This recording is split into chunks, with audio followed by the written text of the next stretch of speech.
Hey, good morning, 8-1. It's Mr. Young. I wanted to wish you good morning. It's Friday, TGIF, and I would play some music in the background, but I'm not ready for that just yet. Check back later on, and we'll take care of it. So today, as always, welcome to the kitchen, Mr. Young's Kitchen. And today I'm going to look at my favorite topic in the world, ice cream. But when you look at ice cream, you really have to understand what is inside of the ice cream. But more importantly, what about the cone? Now, yesterday we talked about cylinders, and we did some work on cylinders, and we were focused on how cylinders, fill in and all that other good stuff. And today I want to hit the cones. Cones are important because they're part of life, as you see. And while we talk about the cones, I want to make sure that we talk about the volume of the cone. So today's lesson is going to be about the volume of cones. So we got cones. And I hope you like this one because it's going to be a lot of fun and, hopefully tasty. So I got my cone. Here it is. So now, take a look at this. So here's your cone. And here's the cylinder. A little different than yesterday. It's a glass cylinder. So when you look for a relationship of a glass cylinder to a cone, and I go ahead and I'm going to hold this there, what do you notice about this? Well, if I had a smaller glass, it would probably be 1/3. So 1/3 of this is 1/3 of this entire cylinder. So 1/3, keep that in mind. So now the volume of in here and the volume of this, remember we did the volume of this yesterday, it was volume equals pi r squared times its height. So the radius and the height. So again, same thing we're going to talk about is this. But first, before I do that, I have to get rid of the top. Here we go. So we have a cone. So today we're going to talk about cones. Volume of a cone, 1/3 base height. Yeah.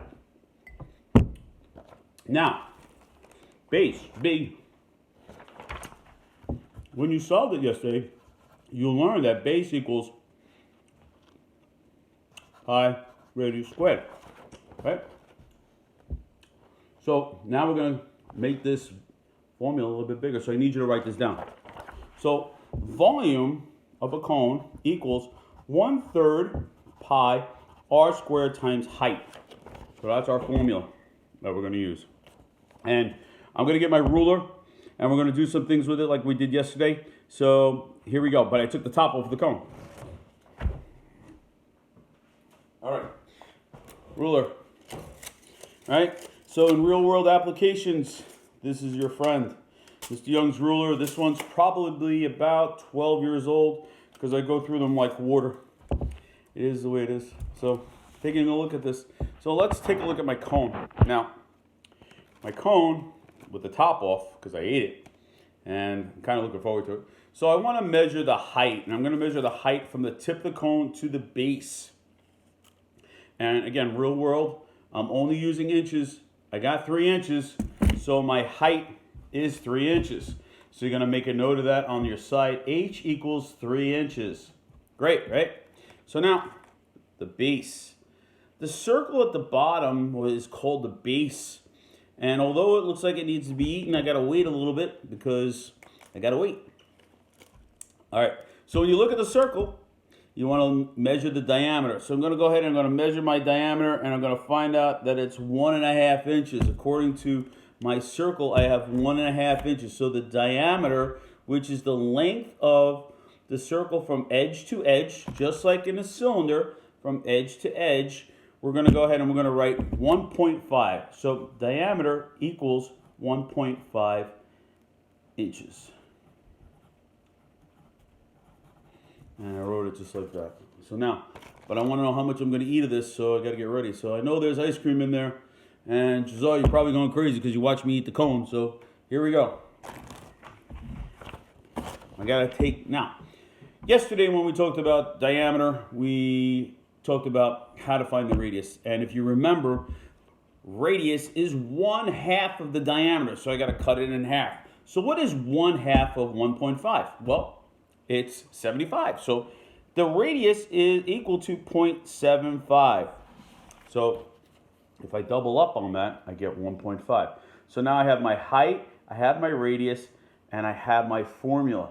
Now I'm going to use substitution, and I'm going to go ahead and I'm going to substitute the r, the h for the variables that are up here. So let's try it, okay? So volume equals 1/3 pi 0.75 squared, I'll put that in brackets, times the height, which is 3 inches. So there we go. We got that? Good. So you see it? So I got this. So everybody's following. And all the parents, I know you're probably trying to remember how to do this. Well, we're trying to figure it out. I'm going to do another one in a little bit so we get a double whammy. So we got this, right? Now we're just going to go ahead and multiply. I'm solving with pi. So I'm leaving pi alone. I'm not solving it with without pi. So I'm solving it with pi left alone, okay? So I'm going to go ahead and I'm going to write my volume. And I'm going to change a little bit. I'm going to put pi up here and 0.75 squared times 3/3. Now, when I do this, take a close look, kids. Here it is. Now, I have to get rid of the parentheses here. That exponent is the most important. I got to get rid of it. So 0.75 twice. You got to get your calculators out and do it. Once you do that, you got to multiply across and then divide by 3. So I'm going to put it on pause for a second, and I'm going to come back.